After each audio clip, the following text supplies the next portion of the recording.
Bienvenidos de nuevo a mi canal Joker, Paz Mundial Guerrilleros de Liz. Bueno, voy a empezar a exponer también, he recibido comentarios sobre la polémica del avatar de Jesús de Nazaret y al respecto del último vídeo que yo hice. Y bueno, la gente me decía que bueno, que sus opiniones son respetables absolutamente para mí, pero que Jesús no existió. Y bueno, voy a empezar a exponer algo respecto a ese tema y quiero que prestéis atención a este vídeo. Comenzamos.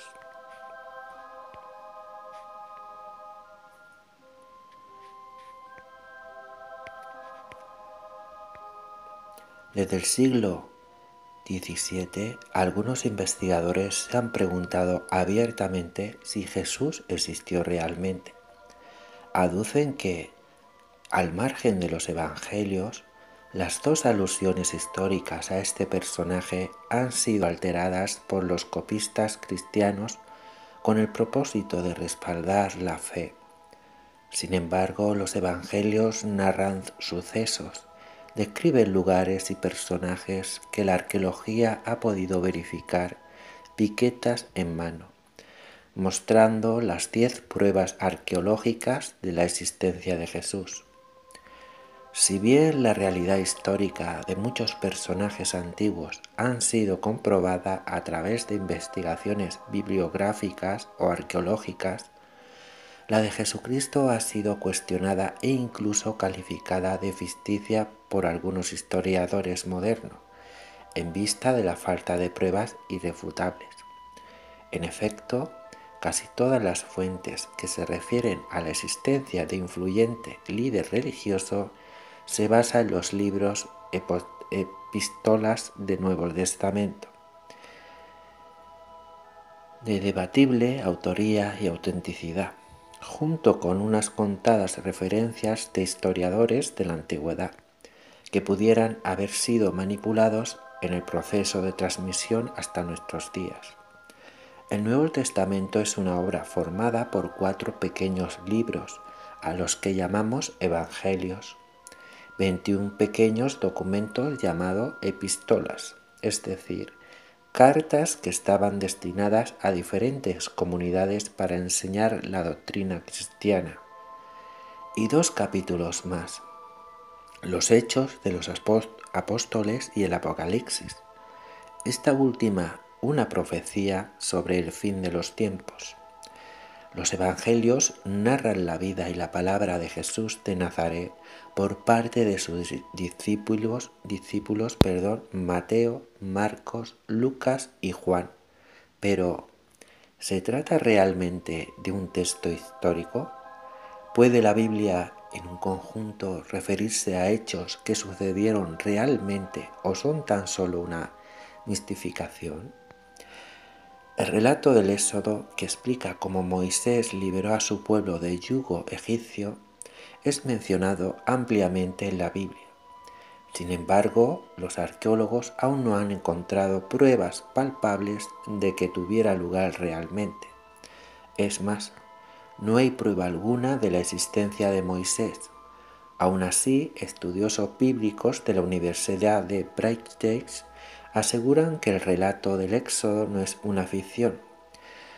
Durante los últimos 40 años, los arqueólogos han buscado y encontrado datos que corroboran el trasfondo histórico de los evangelios.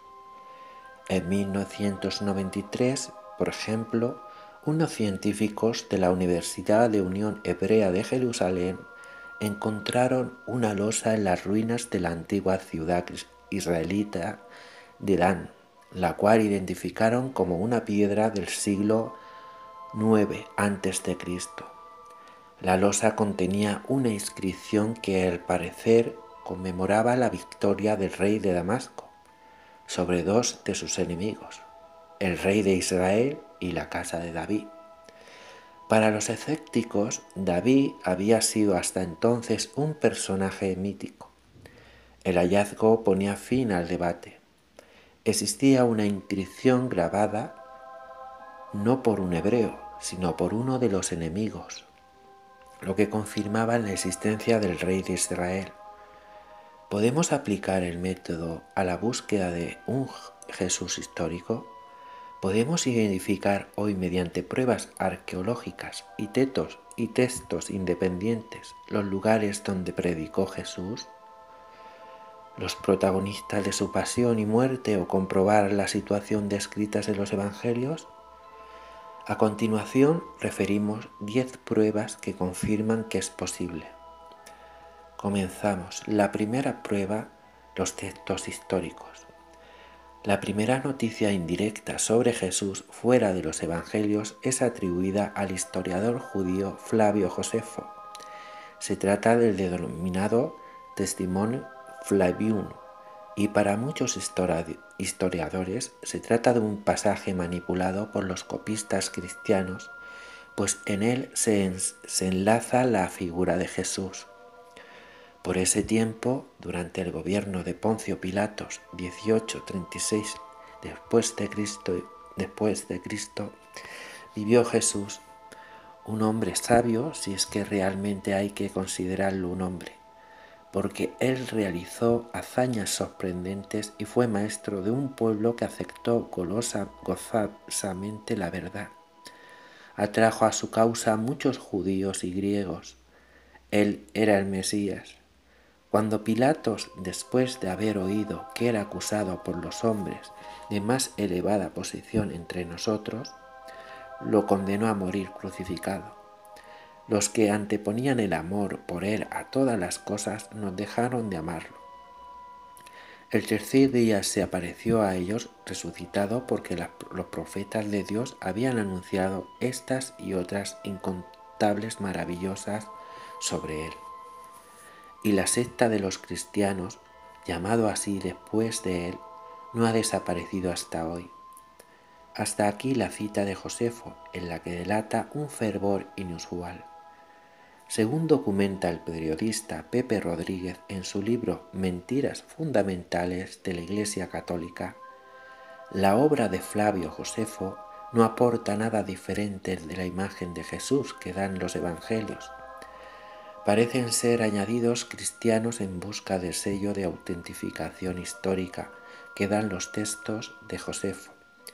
La desconfianza se presenta cuando otros historiadores judíos de la época nada saben de Jesús. Es en el caso de Justo de Tiberíades o de Filón de Alejandría, que siendo coetáneo de Jesús y habiendo escrito sobre sectas y movimientos religiosos de su tiempo, no se acuerdan para nada de los cristianos. La cita más independiente se halla en la obra Anales. Es proporcionada por el historiador romano Tácito. Según el prestigioso autor, Jesús no fue condenado en el patíbulo por haber predicado doctrinas religiosas judías, sino por su figura como Mesías. Llevaba implícita una oposición al poder de Roma. El texto confirma que el nazareno fue condenado a muerte por Poncio Pilato. Segunda prueba, la tumba de Caifás.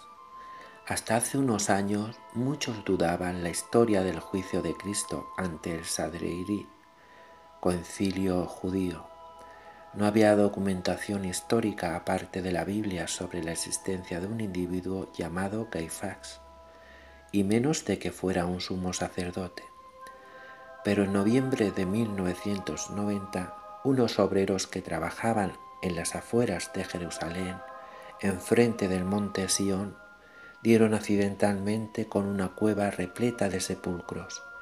Estaba formada por una sola cámara, tallada sobre caliza, blanda, durante el periodo romano primitivo, y tenía 4 fosas digitiformes de 1,80 metros de profundidad que partían de la cámara principal. En una de estas fosas fueron halladas 2 urnas, unos oarios perfectamente conservados. Una de ellas llamaba especialmente la atención.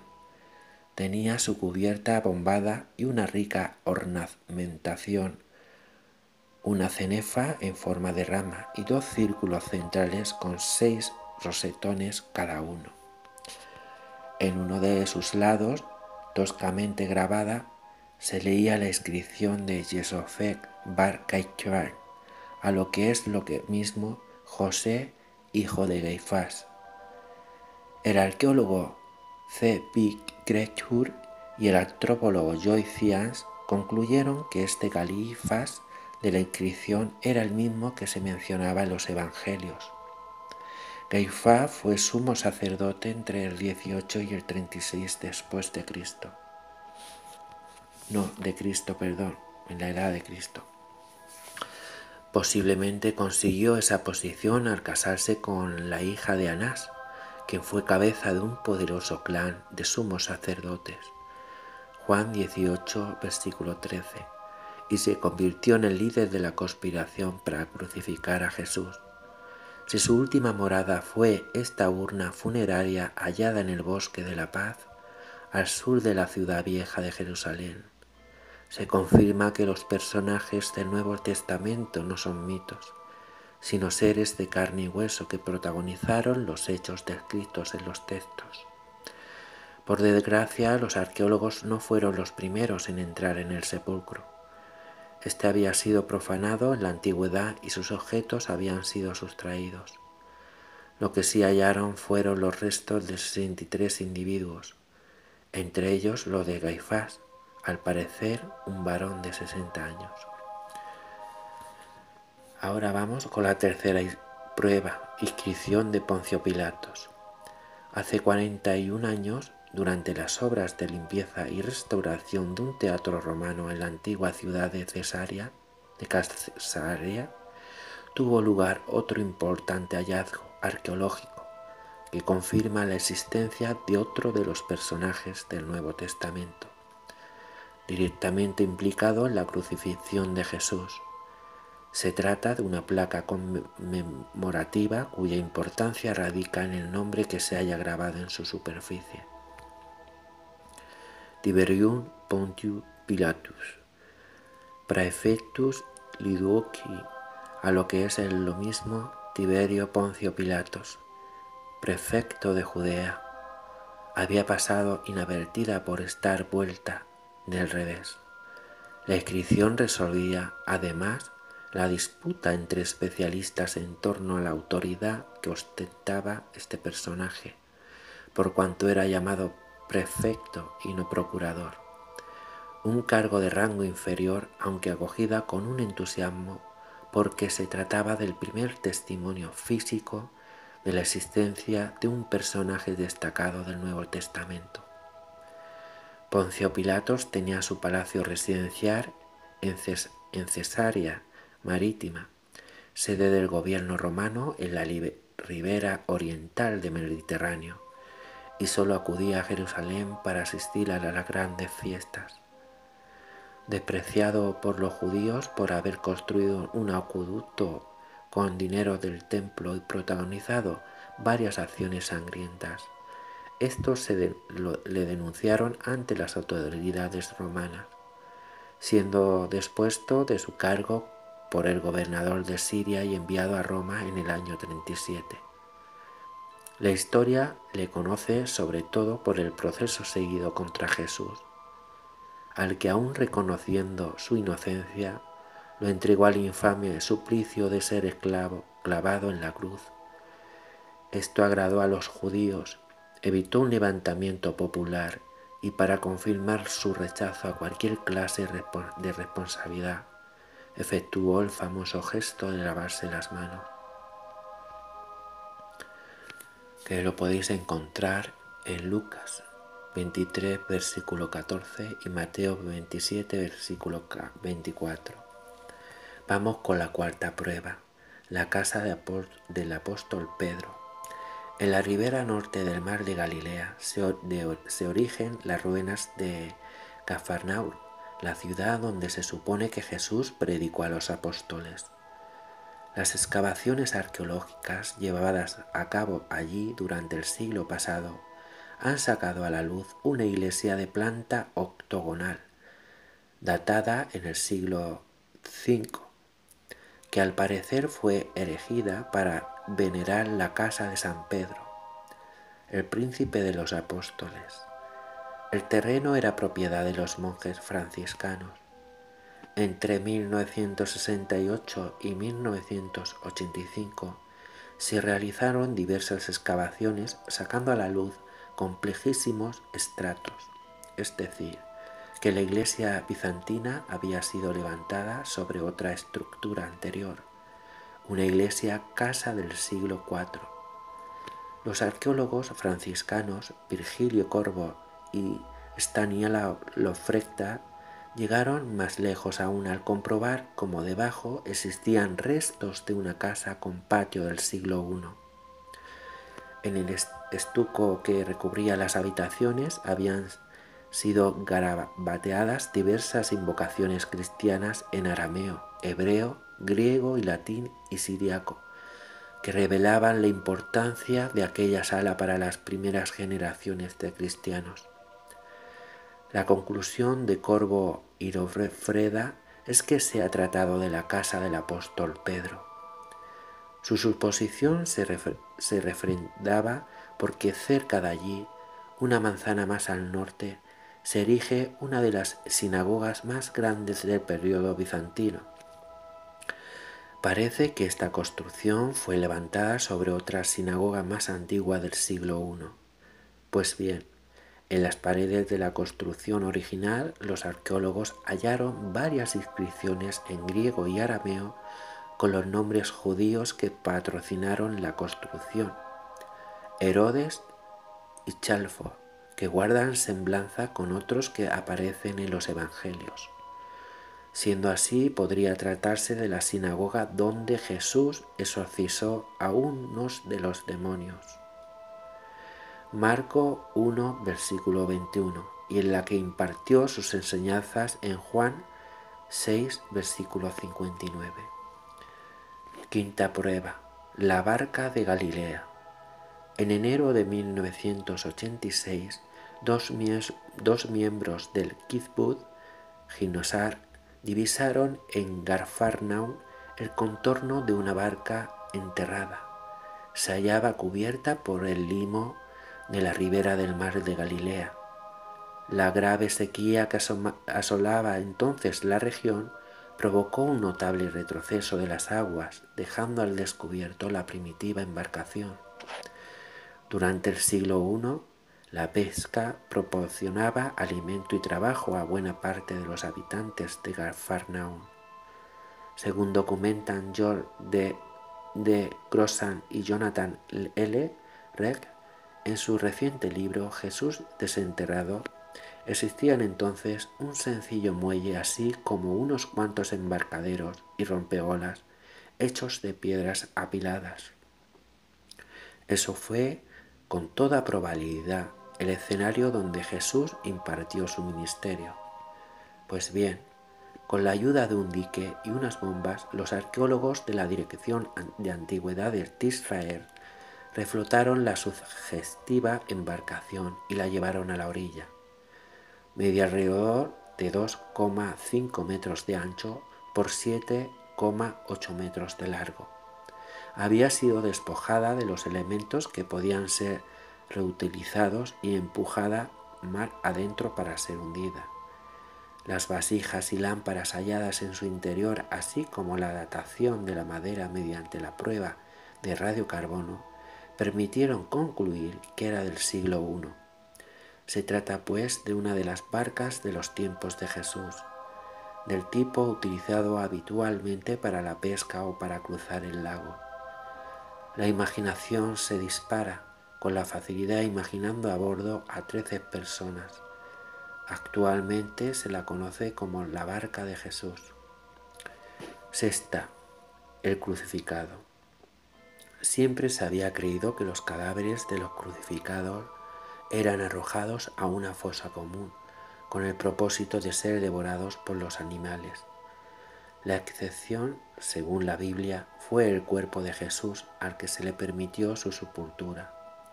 Pues bien, en junio de 1968 se descubrieron los restos óseos de un hombre crucificado y torturado severamente en una cueva funeraria al norte de Jerusalén, en la zona de Givat Amitar.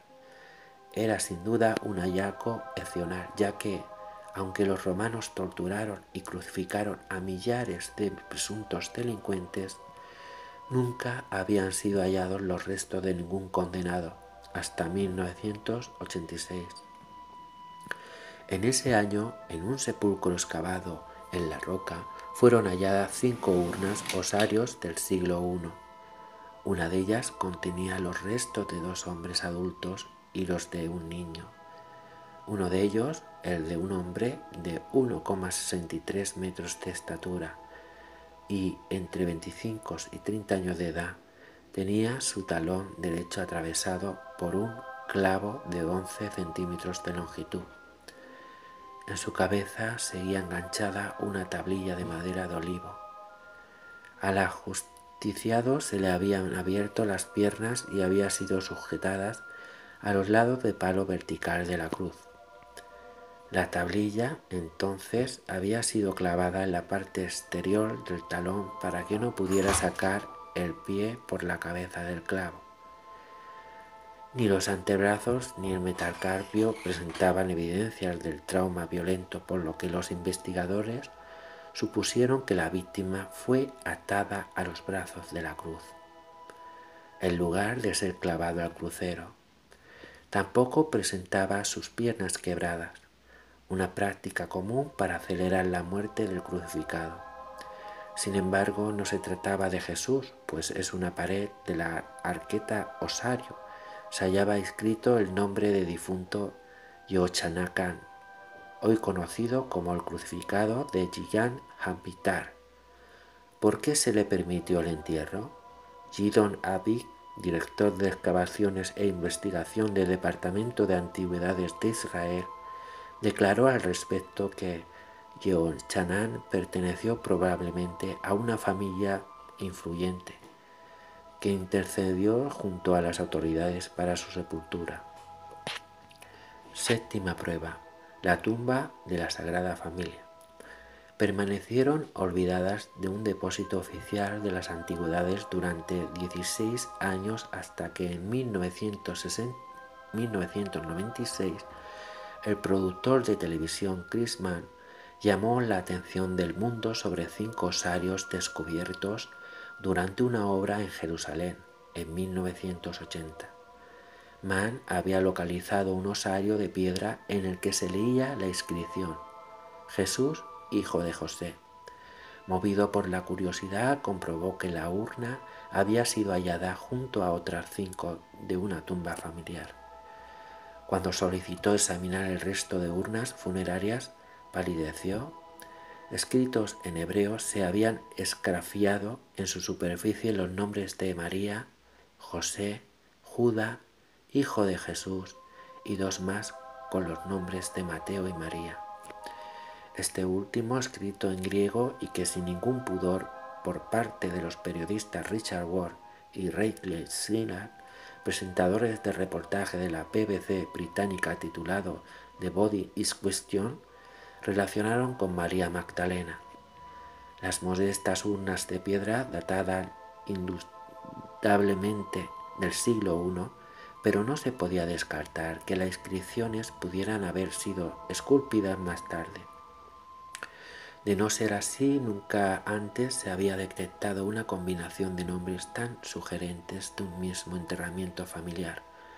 Y lo que es aún peor, el hallazgo ponía en entredicho la creencia en la resurrección de Cristo y la ascensión de su madre a los cielos.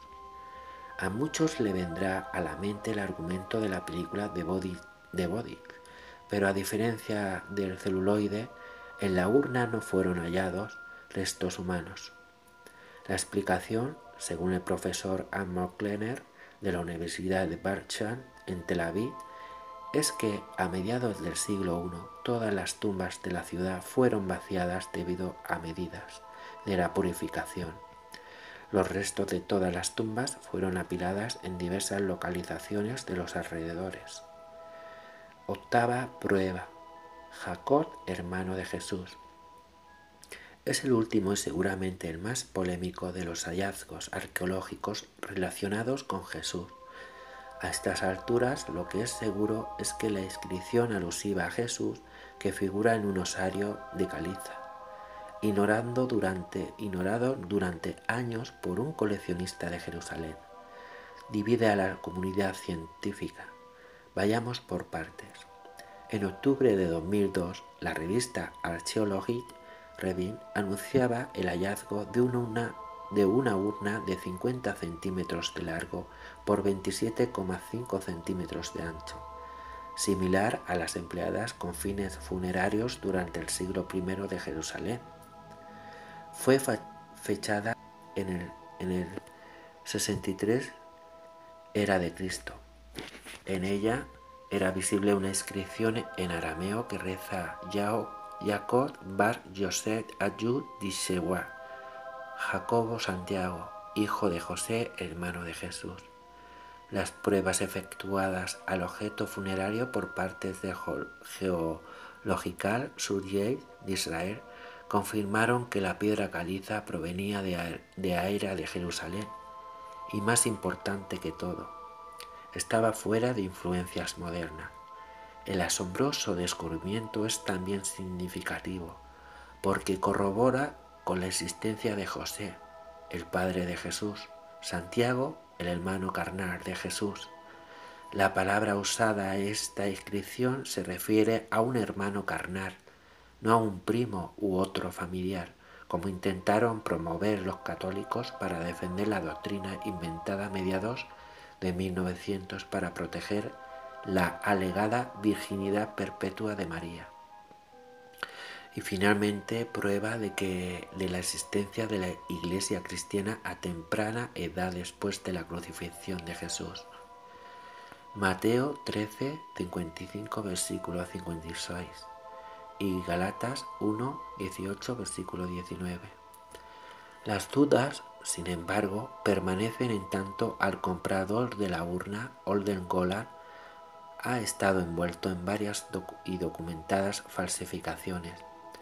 Es más, el más reciente estudio por parte de un comité israelí de arqueólogos, geólogos y estudiosos de la Biblia concluyen que la técnica usada por el falsificador ha sido lo suficientemente sofisticada para superar la datación por carbono. Con la ayuda de un microscopio ultravioleta y de electrones y de un espectrómetro de masas, los especialistas han medido el índice isotópico de oxígeno en la parte exterior de la inscripción, la llamada patina, revelándose como un fraude. La inscripción, según ha declarado un portavoz del comité, ha sido escrita recientemente por alguien que quería reproducir caracteres antiguos. Prueba 9. El primer evangelio. A finales del siglo XIX, el reverendo Charles Bruce Hutter adquirió en un bazar de la antigüedad de Luxor un extraño papiro. Contenía los fragmentos más antiguos que existen del Evangelio de San Mateo. Poco sabemos de las pesquisas de este reverendo porque sus apuntes e investigaciones quedaron sepultados junto a su cuerpo durante un terremoto en la localidad de Messina, en Sicilia, en 1908. El papiro, sin embargo, fue a parar a las vitrinas del Colegio de Magdalena de Oxford, en el Reino Unido, donde aún hoy se conserva. Bueno, en realidad solo 3 pequeños fragmentos de poco más de 1,5 y 3,2 centímetros que reciben el nombre de papiro Magdalena GR17, su importancia fue advertida por el investigador alemán Kater Metter-Dietrich, que no tardó en darse cuenta de que aquellos fragmentados, concretamente Mateo 26, 7, versículo 8, 26, 10 y 26 y 15, escondían un tesoro sorprendente. A diferencia del resto de textos del Nuevo Testamento, no databan del siglo II. Basándose en el tipo de escritura empleada, aquellas escuetas 5 líneas databan de comienzos del siglo I, es decir, era contemporánea al propio Jesús. De los textos se deduce que la divinidad del Nazareno ya fue admitida por la comunidad cristiana, mucho antes del Concilio de Nicea, en el año 325. Y ya concretamos con la última prueba, la número 10, la sábana santa. De las numerosas reliquias relacionadas con Jesús, las más intrigantes de una pieza de lino de 4,36 metros de largo por 1,10 de ancho. Se trata de la llamada sábana santa y según la tradición sirvió de mortaja al cuerpo de Jesús crucificado. En el lienzo es visible una figura frontal y dorsal de un hombre desnudo al tamaño natural, con claras evidencias de haber sido torturado y crucificado. La reliquia guardada actualmente en la Catedral de Turín es venerada desde 1350. Por esas fechas fue donada a la Colegiata de Léry, en París, por parte del caballero Godofredo de Charny, pese a que las pruebas de datación efectuadas en la década de los 80 concluyeron que el lienzo era medieval, entre 1260 y 1390. Numerosos hombres de ciencia han demostrado que la prueba de carbono 14 pudo fallar y que en consecuencia el lienzo es mucho más antiguo. De entrada, nadie ha podido responder satisfactoriamente cómo se formó la imagen. Esta aparece en negativo sobre la tela mucho antes de que se conociera la fotografía. Nadie ha hallado restos de pintura o pigmentos, por lo que sigue siendo un misterio cómo se formó. Sometido a un análisis por computador, la imagen resultante posee volumen, 3 dimensiones. Las heridas del muestran coinciden totalmente con los evangelios y lo que es más sorprendente, con detalles anatómicos y forenses que solo hoy podían ser detectados. Los especialistas han determinado que la tela fue tejida según las técnicas propias del siglo I. También han sido hallados esporas y polen de Palestina contemporánea a Jesús. Por si todo esto fuera poco, el Centro Español de Sindonología ha conseguido relacionar científicamente la prenda con otra reliquia custodiada en Oviedo, el Santo Sudario Pañolón, que muestra en una superficie de 85,5 por 52,6 centímetros numerosas manchas de sangre. Estudios recientes demuestran que ambas prendas estuvieron en contacto con el mismo cuerpo. Hay un 80% de manchas coincidentes con la sábana santa. A la luz de todos estos datos nos resulta evidente que no es posible separar a los evangelios de la historia ni separar a Cristo de la historia. En realidad, los evangelios son historia y el Cristo histórico es el Cristo de los evangelios, no solo con sus elementos de humanidad, sino también con sus elementos de divinidad y milagros. Bueno, hasta aquí esta exposición, que quería aclarar estos puntos sobre todas esas personas que me comentaron al hecho del anterior vídeo que yo hice sobre Jesús de Nazaret, de que Jesús no existió, y bueno, quería traer un poco de claridad. Con esto no quiero decir que tenga la llave de la verdad, ojalá la tuviera, pero no la tengo, desgraciadamente. Pero lo dejo expuesto, sacar vuestras propias conclusiones, cada uno. No quiero decir que con esto todo lo que yo expongo lo podéis creer, sino lo expongo para que vosotros mismos saquéis vuestras propias conclusiones, investiguéis por vosotros mismos. Y bueno, aquí lo dejo.